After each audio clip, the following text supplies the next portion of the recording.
welcome back to Gigi's Kitchen, and if you are new here then hello and welcome. My name's Alexis and I post 2 videos a week on a Tuesday and a Thursday at 7 AM. So if you love recipe videos like this one and you want to see more, then please don't forget to hit that subscribe button. And now I'm going to share with you how to make my delicious spicy salmon with a tomato and mango rice salsa. As I just mentioned, today I want to share with you how to make my delicious spicy salmon with a tomato and mango rice salsa. Now this recipe is really easy to do and I love eating salmon. My family love eating salmon, but I have to be honest, I don't like it plain that much. I do enjoy experimenting with salmon and trying to find new ways to cook it. And this is one of those dishes that I thought of by standing by the kitchen cupboards and looking in. This just suddenly came to me while I was standing there. So I decided to try it and the results were delicious. I have to say, I also really enjoy eating this dish during spring and summertime. It's one of those dishes that has a sweet spiciness to it. So, as it's nearly spring and as hopefully the sunshine is nearly coming out, fingers crossed, and the winter has gone away, fingers crossed, I thought that I would make this for our dinner this evening. And of course, while I was making it, I thought I'd share the recipe with you. So here is how to make my delicious spicy salmon with a tomato and mango rice salsa. So now I'm going to make up my spice rub for the salmon. So what I'm going to do is I'm going to add about a teaspoon or 2 of mild chili powder to a bowl, and then I'm also going to add to that a teaspoon or 2 of smoked paprika, and I'm also going to add a teaspoon or 2 of ground coriander as well, and then I've got some cinnamon as well, so I'm going to add about a teaspoon or 2 of this as well, like so. And I'm also going to add some garlic granules as well, so probably a couple of teaspoons of garlic granules. I've got some ground turmeric or turmeric if you're in America, because I know that's what you call it out there in another country. And then I've also got onion granules as well, so I'm going to add a teaspoon or 2 of those. And then I'm going to add some dried oregano as well, and I'm going to add about a teaspoon or 2 of those. That's the last of my dried oregano, so I need to get some more of that.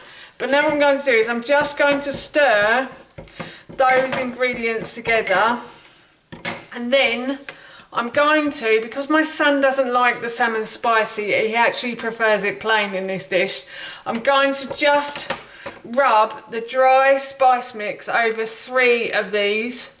So 2 will be for our dinner this evening, and then I'm going to have 1 for lunch tomorrow, because this does make really nice leftovers, but I'm not going to cook it off tonight. I'm going to cook it off tomorrow, so I'm going to leave it in all the spices overnight. But it doesn't really matter, as long as you leave it for a little while, it's fine. So I think that's about enough. So that would normally serve 4, but I have a little bit left there, so if I ever have a spare piece of salmon, I can always add that to the salmon just to zing it up a little bit.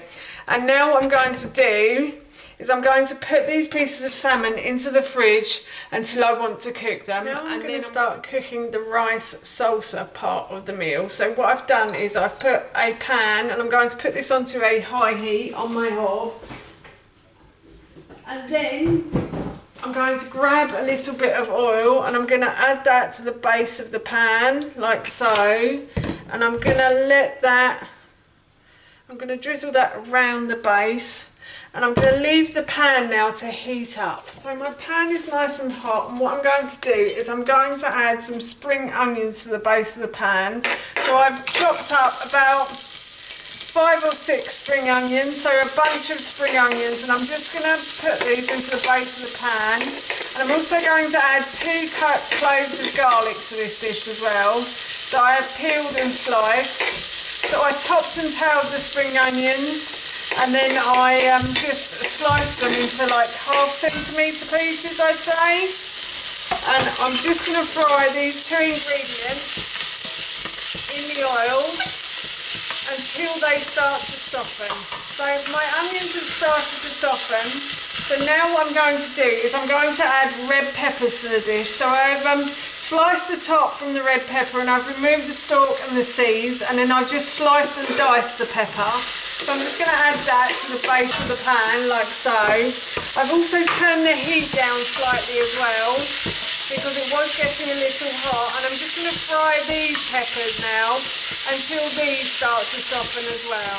My pan is getting a little warm and my food is starting to stick, so I'm just going to add a little bit of water to the base of the pan to help everything unstick from the bottom.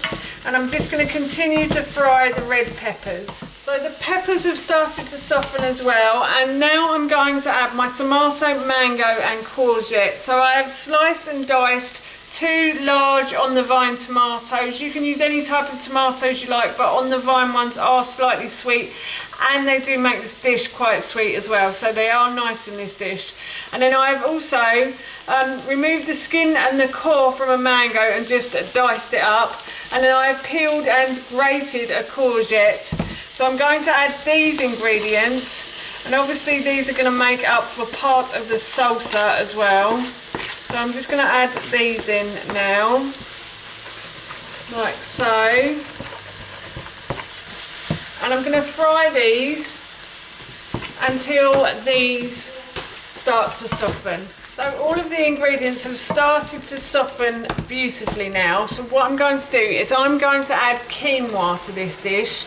In the original recipe I said to use rice, but for this I'm actually going to be using quinoa today.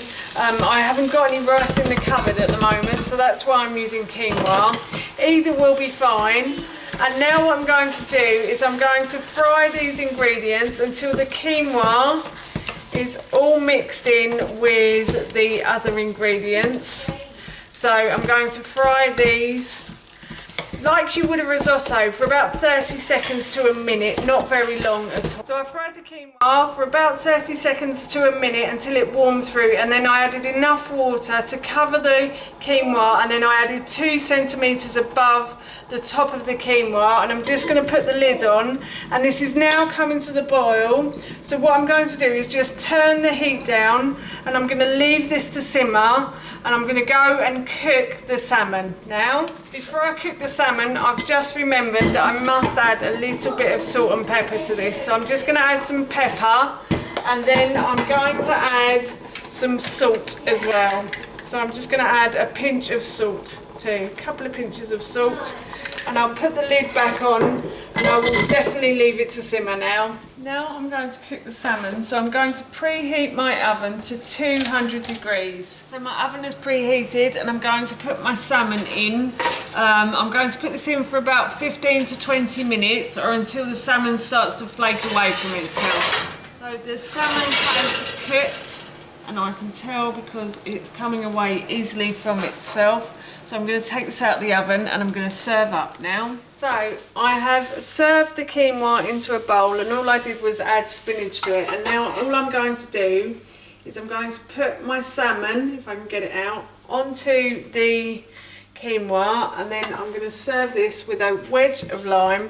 And that is our dinner done. That's how you make my delicious spicy salmon with a tomato and mango rice salsa. And that recipe I will link in the description box below for you. As I mentioned earlier, we're having this for our dinner this evening, and it smells so nice. I'm going to go and eat it now. So for now, that's it from me. Thank you so much for watching. Please feel free to give me a big thumbs up if you enjoyed this video, and please feel free to leave any comments below. And please don't forget to hit that subscribe button. See you all soon. Bye.